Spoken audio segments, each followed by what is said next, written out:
साकिब खान। दोस्तों आज हम बात करते हैं ल्यूमिनस का इन्वर्टर है इको वाट का। इस इन्वर्टर में मसला यह है कि जैसा ही इसको बैटरी पर लगाते हैं तो ये बिल्कुल शॉर्ट शो कर देता है और बिल्कुल ये आप देख सकते हो बिल्कुल शॉर्ट शो कर देता है और स्पार्क कर देता है और बिल्कुल डीड है, पावर ऑन नहीं होता। तो मैं आज इसको आपके साथ जो है बहुत सी शॉर्टकट में डिस्कस करता हूं ताकि आपको अच्छी तरह समझ आए। तो दोस्तों सबसे पहले हम इसको चेक करते हैं कि इसका मसला कहाँ हो सकता है। तो टर्मिनलों को जो है बैटरी से बिल्कुल अलग करके इसको बैटरी का वोल्टेज बिल्कुल ऑफ करके इस दो कैपेसिटरों को अगर ये चार्ज हुआ हो तो इस दोनों को डिस्चार्ज करके अब हम इसको चेक करते हैं कि यह इसमें मसला जो है वो कहाँ पर हो सकता है। तो सबसे पहले दोस्तों आप इस मल्टीमीटर को जो है कंटिन्यूटी मोड पर रखकर, ये मल्टीमीटर है इसको मैंने कंटिन्यूटी मोड पर रख दिया या बजर मोड पर है। तो ये पॉजिटिव का पिन है तो इस पॉजिटिव पिन से इस रजिस्टर तक कंटिन्यूटी चेक करें तो आप देख सकते हो ये अपना कंटिन्यूटी बिल्कुल ठीक देता है। इसका मतलब ये है कि पॉजिटिव से इस रजिस्टर तक वोल्टेज बिल्कुल ठीक आता है। अब इसके बाद हम वोल्टेज चेक करते हैं इस 1 ओहम रजिस्टर के दूसरी तरफ पर। बस दफ़ा ये 1 ओहम रजिस्टर भी ख़राब होता है तो ये यहाँ पर भी कंटिन्यूटी बिल्कुल ठीक आता है। आप देख सकते हो बिल्कुल ठीक कंटिन्यूटी आता है। तो अब तीसरे नंबर पर जो आता है यहाँ से ये वोल्टेज जो जब यहाँ पर आता है तो यहाँ से यहाँ पर आता है और फिर यहाँ से यहाँ पर आता है तो ये भी बिल्कुल ठीक है बज़ाहिर। लेकिन मैं अब इसको जो है मल्टीमीटर से भी चेक कर देता हूँ कि कहीं ऐसा तो नहीं कि यहाँ पर वोल्टेज नहीं आते हो। पहले मैं इस रजिस्टर को चेक करता हूँ कि ये ठीक है या ख़राब है। तो ये भी बिल्कुल ठीक है, आप देख सकते हो ये भी बिल्कुल अपना वैल्यू ठीक देता है।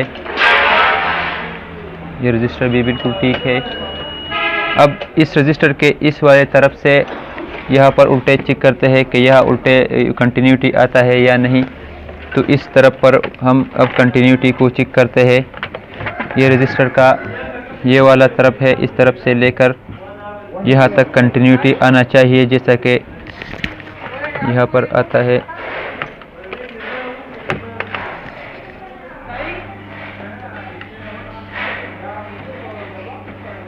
तो आप देख सकते हो यहाँ पर कंटिन्यूटी बिल्कुल नहीं आता। इसका मतलब ये हुआ कि ये फ्रंट कहीं पर जो है ख़राब हो गया है। ये वाला फ्रंट जो है यहाँ पर आता है और यहाँ पर ये जो है कहीं टूट गया है, ये बिल्कुल कट है। ये फ्रंट यहाँ पर इस रेसिंग के नीचे आता है और यहाँ से कनेक्ट होता है। तो ये फ्रंट जो है वो बिल्कुल अब इस वक्त बिल्कुल बंद है। आप देख सकते हो इसको इस रजिस्टर के साथ। अब मैं इसको चेक करता हूँ तो ये बिल्कुल जो है ओपन है, ये बिल्कुल काम नहीं करता। तो इसका मतलब जो है कि ये फ्रंट ख़राब है। तो हम इस फ्रंट को वायर के ज़रिए यहाँ से यहाँ पर जो है जॉइंट करते हैं। मैं पहले इसको ऐसा चेक करता हूँ, ये बिल्कुल कट है। तो अब हम इसको वायर के ज़रिए यहाँ से यहाँ पर ले आते हैं और फिर इसको चेक करते हैं कि ये ठीक होता है या नहीं। ये फ्रेंड मैं पहले यहाँ पर भी चेक करता हूँ कि यहाँ तक आता है या नहीं।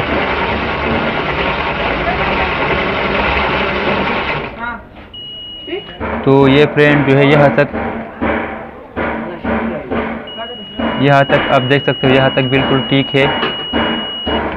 इस पॉइंट पर बिल्कुल ठीक आता है लेकिन इस रजिस्टर को ये फ्रेंड जो है ये यहाँ पर नहीं मिलता। तो इसका मतलब ये हुआ कि इस पॉइंट तक ये फ्रेंड बिल्कुल ठीक आता है लेकिन यह इस छोटे जगह पर ये काम नहीं करता। तो हम इस दो पॉइंटों को अपने आपस में शॉर्ट करते हैं। अगर यहाँ तक वोल्टेज नहीं आता तो मैं इसको वायर के ज़रिए यहाँ पर जॉइंट कर देता, लेकिन अब यहाँ पर वोल्टेज आता है तो ये हमारा काम बिल्कुल आसान हो गया। अब हम इसको जो है कवे के ज़रिए यहाँ पर जो है सोल्डर करते हैं।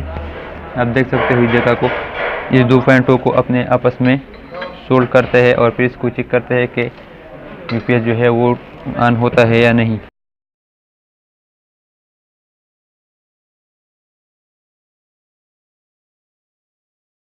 दोनों पॉइंटों को मैंने अपने आपस में सोल्ड किया।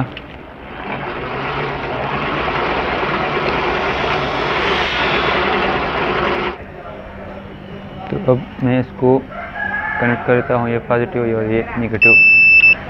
तो आप देख सकते हो अब हमारा यूपीएस बिल्कुल ऑन हो गया। पहले बिल्कुल शॉर्ट था, जब मैं टर्मिनल को लगाता था बिल्कुल डेड था और ये बिल्कुल ऑन नहीं होता। अब ये आप देख सकते हो ये बिल्कुल ऑन हो गया।